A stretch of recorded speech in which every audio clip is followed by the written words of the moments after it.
लालू यादव जी का एक पुराना इतिहास रहा है। शहाबुद्दीन साहब को भी उन्होंने टिकट दिया था।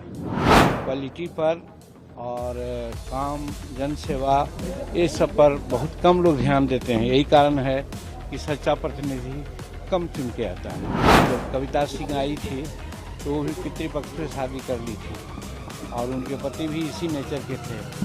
तो उन्होंने नीतीश कुमार ने कहा था कि तुम शादी करके आओ, तुमको हम टिकट नहीं देंगे, तुम्हारी पत्नी को देंगे। दिया गया टिकट, चुनाव जीती, देखिए एमपी हुई, सारी बात हुई। तो इसके लिए सिर्फ हम लालू जी को दोष नहीं देंगे। लालू यादव जी का एक पुराना इतिहास रहा है।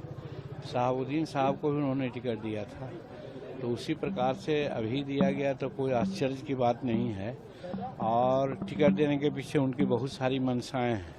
उन मंशाओं को क्लियर नहीं किया जा सकता है, लेकिन जमहूरियत का यही साइड इफेक्ट है कि इज्म पर लोग प्रवाहित होते हैं, चाहे जौन इज्म हो, अर्थ समझ लीजिए उसका।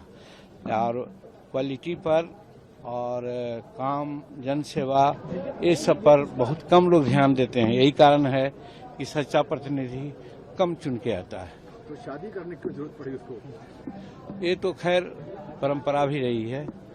जब कविता सिंह आई थी तो वो भी पितृपक्ष से शादी कर ली थी और उनके पति भी इसी नेचर के थे। तो उन्होंने नीतीश कुमार ने कहा था कि तुम शादी करके आओ, तुमको हम टिकट नहीं देंगे, तुम्हारी पत्नी को देंगे। दिया गया टिकट, चुनाव जीती, देखिए एमपी हुई, सारी बात हुई। तो इसके लिए सिर्फ हम लालू जी को दोष नहीं देंगे। अच्छा, गया से आप चुनाव लड़ रहे हैं, इसके अलावा भी कहीं?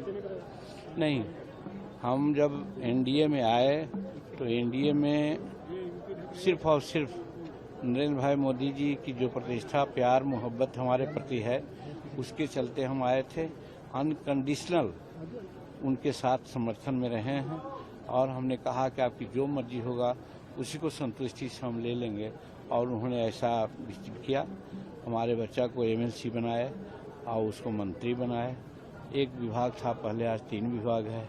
हमको भी गया ऐसा अंतर्राष्ट्रीय जगह पर जो जदयू के कब्जे में था, उसको लेकर के हमको दिया गया। तो नरेंद्र मोदी जी बहुत सम्मान हमको दिए और इसमें नीतीश कुमार जी ने भी हमको साथ दिया। रामलला का आशीर्वाद दिए, आप क्या कहेंगे? देखिए, रामलला हमारा अभी का नहीं है, हमारा इंसेस्ट्रल ये आस्था का चीज़ है। हमारा जो पुराना प्राचीन इतिहास है उसमें माता सबरी को हम लोग अपना मानते हैं, एंसेस्ट्रल लेडी माँ। और जब रामचंद्र जी ने उनको दर्शन दिया और रामचंद्र जी को उन्होंने सहारा दिया, तो फिर रामचंद्र जी से हम लोगों का संबंध कैसे टूटेगा। इसलिए हम लोग परंपरागत श्री राम जी के भक्त रहे हैं। और एक चीज़ और कहते हैं, हम तो ताना देते हैं समाज को। जो समाज कहता है कि हम राम भक्त हैं, तो कैसा राम भक्त हैं? हम जीतन राम हैं, नाम के साथ राम जोड़ा है। उन लोग शर्मा सिंह आजाद क्यों जोड़ता है? वो लोग भी राम लिखे, तब समझे कि राम के भक्त हैं। तो हम तो राम के सच्चा भक्त हैं। अच्छा, ये बताइए कि आप किस तरह का मुकाबला वहाँ इस बार देखने को मिलेगा, जो कि 40 सीटें हैं वहाँ पे? देखिए, सिर्फ और सिर्फ नरेंद्र मोदी जी के करिश्मा है। और मैं भी समझता हूँ, 44 वर्ष से राजनीति में हूँ। 8 बार बिहार विधानसभा का सदस्य रहने का मुझे मौका मिला है। हमने देखा है, हम 2 प्रधानमंत्रियों के बहुत ज़्यादा नज़दीकी माने विचार से रहे हैं। एक जवाहरलाल नेहरू और दूसरा अटल बिहारी वाजपेयी। हम समझते हैं ये दोनों पॉपुलर प्रधानमंत्री से भी कई गुना आगे बढ़ गए हैं, चाहे वैदेशिक नीति हो, आर्थिक नीति हो, घरेलू नीति हो।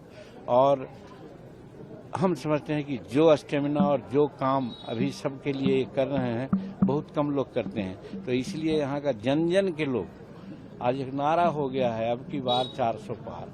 तो वैसी परिस्थिति में बच्चे से भी जाके कहिएगा कि मोदी जी क्या कहते हैं, तो कहते हैं अब की बार 400 पार। तो जहाँ घर घर इस प्रकार की नारा हो गई है, तो कोई कहेगा कि हम जीत लेंगे, ये बात गलत होगी।